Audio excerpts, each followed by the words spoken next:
நர்த்தனம் தேவகி பரமானந்தம் கிருஷ்ணம் வந்தே ஜகத்குரும்.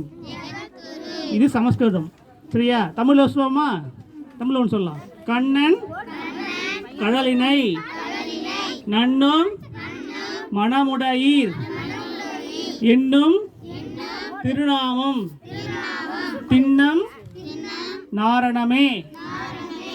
நாராயணா கோவிந்தா மாதவா ஸ்ரீதரா ரிஷிகேசா கோவிந்தா அநாதரக்ஷகா ஆபத் சகாயா எம்பெருமானே பரந்தாமா திருவரங்கா திருவரங்கா திருவரங்கா. ஜெய் ஸ்ரீ கிருஷ்ணா.